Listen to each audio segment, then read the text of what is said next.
Hi, welcome to Manas Shil YouTube channel. Before we start, kindly subscribe to my YouTube channel. Thank you. Let's start the video.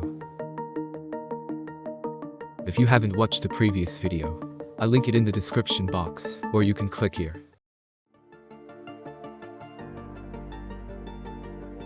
Chapter 4, Shattered Ambition. He confronts Velzard.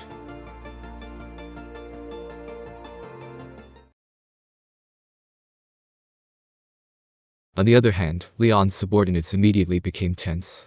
They had been training for what was to one day come. Today, it was the real deal. It wasn't long before Leon had received a report that the city's defenses had been breached, and that they were currently being invaded by the enemy. With a follow-up report, a bleeding knight shouted. There are only 8 intruders, but their strength is enormous. They have already entered the city, and we are in chaos. Leon turned to Guy, seeing off the knight who returned to intercept. Have you contacted Rimuru?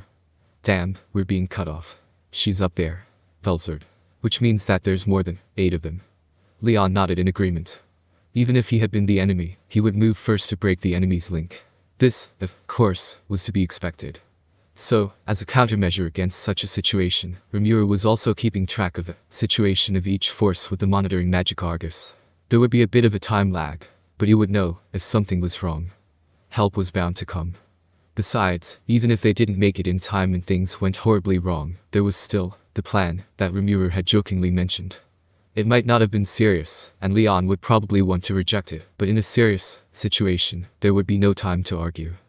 In any case, he thought that he should probably do his best to prevent that from happening right now, so Leon asked Guy, "What do you say, should we wait here until Rimuru and the others arrive?" No, that would be difficult. If it weren't for Velzard, we'd be fine. If she gets serious, this place could easily disappear. That's not good. Using spatial transportation required the exact coordinates of the current location and the travel destination. If they had been cut off, it was safe to assume that the enemy had taken such spatial measures into account. If the magic transfer circle is destroyed, then the arrival of reinforcements will be delayed even more. If we can buy a dozen minutes of time, Rimuru should arrive by then. In order to hope for that, they would have to defend this space. Right. Then I guess I'll just have to go out there and deal with her, he said, standing up. I will go with you. I'm going to take it seriously today. Mizari and Rain followed Guy's lead. The abilities of these two people had already been grasped after living together for the past few months. In particular, Rain's skills were improving rapidly, to the point that Leon began having a hard time with her. Normally, that would be annoying, but now that she was on their side, it felt reliable. Mizari complained that she wished she could always take it seriously, but that one comment summed up everyone's feelings. Then, another annoying person interrupted. Kufifufu. You two weaklings won't be of much use if you follow us. I'm unwilling to help, Guy, but I respect Rimuru-sama's orders. I'll help you, so let's go together. You should thank me for helping you, that man, Diablo, laughs out. Rain is repulsed by this and starts to argue with him. Guy yells at them in a disgusted tone. Mizari shakes her head in exasperation. They must be close, Leon thought, as he watched them leave in a loud racket. However, there was no time to think about such things. Guy and the others would take care of things outside, and Leon would have to do his part. The screams of his men could be heard from the corridor, and it was clear that the situation was bad. He could not move carelessly, for he was in danger of being dominated. It was frustrating for Leon. No one is headed for the city, are they? He asked his trusted ally, Silver Knight Alwars, who was always at his side. Alwars, who had been communicating with the knights on the telepathy net, replied, succinctly. Ha! It seems that they are all trying to get in the castle. So they were piling in. Leon nodded. In that case, have the magic knights seal off the castle. Isolate the intruders inside the castle, and do not allow them to communicate with the outside world. Understood. Dismissing Guy's concerns as irrelevant, Leon skipped to the instructions. If they could contain the enemy inside the castle, then there would be no damage to the city below. He would then wait for support from Rimuru and take out the isolated enemy. To prevent further damage, each knight commander must intercept the enemy. Yes, sir.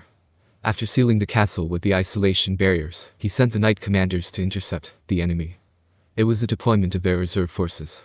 The maintenance of the city defense barriers was left to the Yellow Knights, who specialized in defense, and the White Knights, who specialized in recovery. The offensive Red Knights were dispatched to intercept the enemy. The only remaining force was the Blue Knights, who specialized in raiding. Depending on the situation, they would cover the weak points. Ours took charge as Leon gave out commands. Before Leon, the 6 pillars knelt down. Demon Lord Leon Sama, give us permission to go out. There were the demon generals under Gi. Not Gi, to be exact, but Mizari and Rain's subordinates. They used to be archdemons, but when Mizari and the others evolved, they became demon peers. Among them, Misora, the leader of Rain's subordinates, was a Duke-class demon because of her hard work. Although she was weaker than Moss, who was also a Duke, she possessed an outstanding fighting ability. Khan, the leader of Mizari's subordinates, was also no slouch. Although he was inferior to Misora in terms of combat ability, he was a powerful demon, worthy of the rank of Marquis. The other 4 pillars were as strong as the leaders of the Magic Knights. It was a shame to keep them idle. Permission granted. Go. Work with Fran and the others to defeat the enemy. And so, the demons were also unleashed. The only ones standing by Leon's side were Commander Alris and the Black Knight, Claude. If he could, he would have wanted to send these 2 to intercept the enemy as well. However, because the enemy's goal this time was Leon, they had to leave an escort here. It's frustrating. Please be patient. Well, it's strange that I am protecting Leon Sama. We must trust everyone here and stay put. Fufufu. There were 8 enemies in the castle. In addition to the 4 knight captains, there are those demons. And there are also highly trained knights. There is no way we will be defeated. While Claude admonished Leon, Alris expressed his optimism, as if to encourage himself. He knew it would not be easy, but he had to prevent Leon from falling into the hands of the enemy. They decided to be patient and wait for good news in the throne room. After a while, violent tremors could be heard throughout the castle.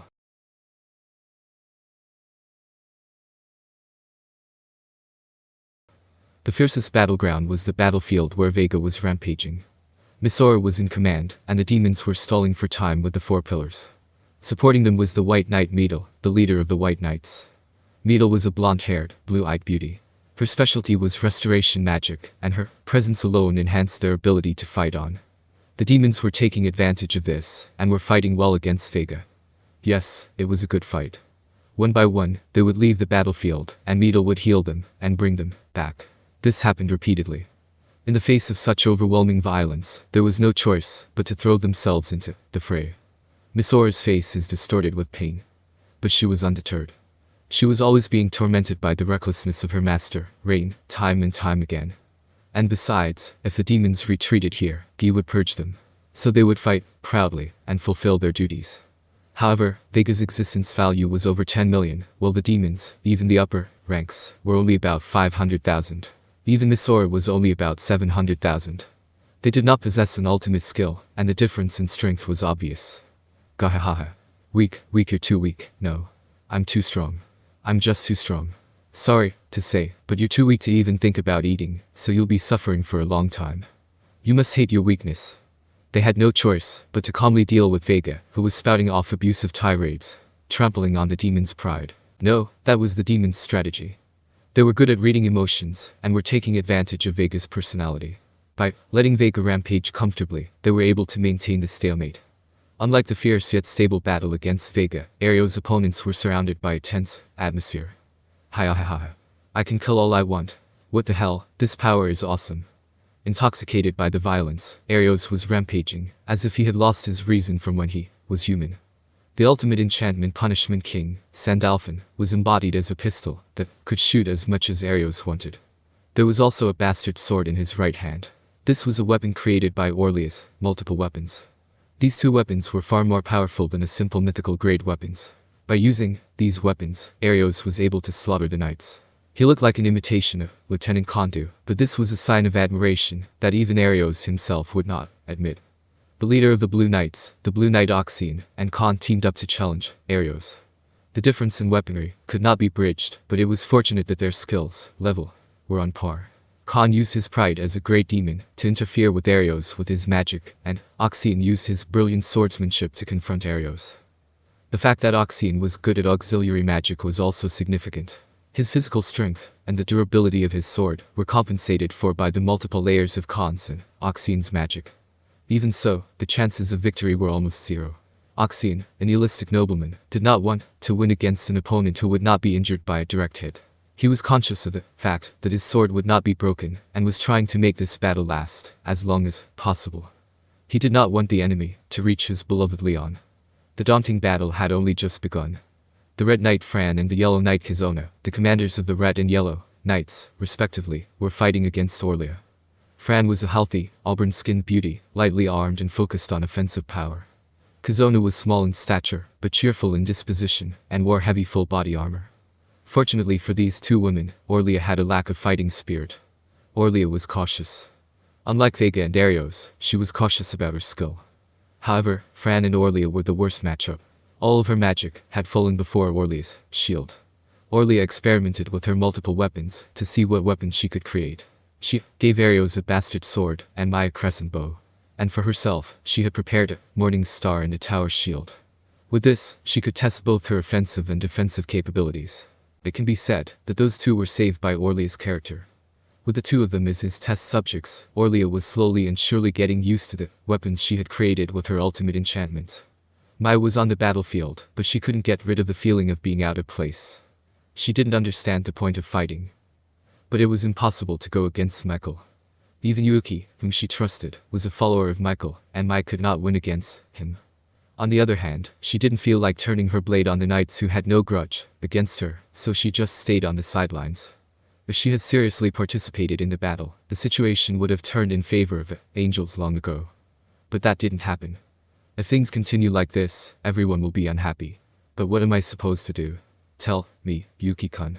Maya was at a loss, troubled, and unable to find an answer. She still needed some time before she could make a move.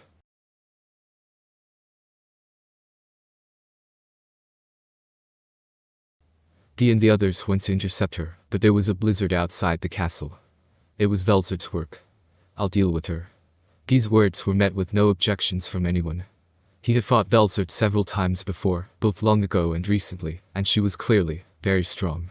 Inevitably, Guy would have to be the one to face Velzard. Besides, the current Velzard wasn't holding back her power. The evidence was that she had changed from a girl to a grown woman. And her eyes were not the usual deep-sea blue diamond hues, but were golden. They shone with a mysterious, evil, and shining light. That was Velzard's true form, her human battle form. Seeing this, Guy realized that she was serious. And Velzard was going crazy with emotion. When he flew up to Velzard, who was stationary in the sky, and at the center of the blizzard, Velzard saw Guy and shouted happily.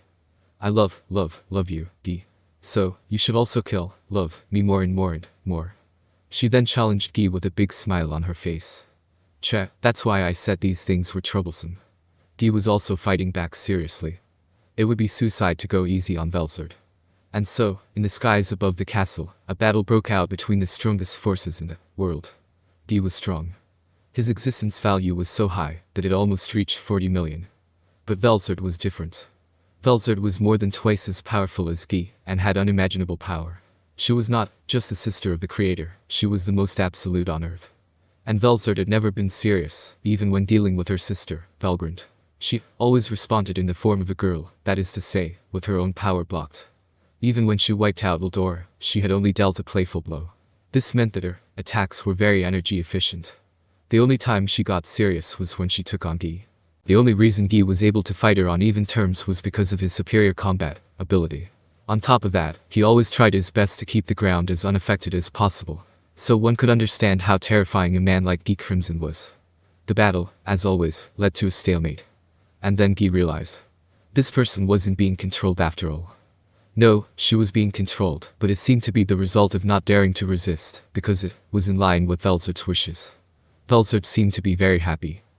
It was a very familiar look that could only be seen in the midst of battle. Rather than good news, this was a disappointing fact. A long-repressed desire that had been suppressed for so many years, only to be unleashed because of Feldway and the others. That means that this relationship would not improve until Velzard was convinced. If she was only being controlled, it would have been enough to release it. But since she wasn't, there was nothing Guy could do. Velzard wasn't the kind of person who responded to persuasion. The only way to bring her to her senses was for Guy to stay with her until she was satisfied. Good grief, man. While complaining about this, Guy fearlessly sneered. And then he happily intercepted Velzard. Thank you for watching. Hope you enjoy it.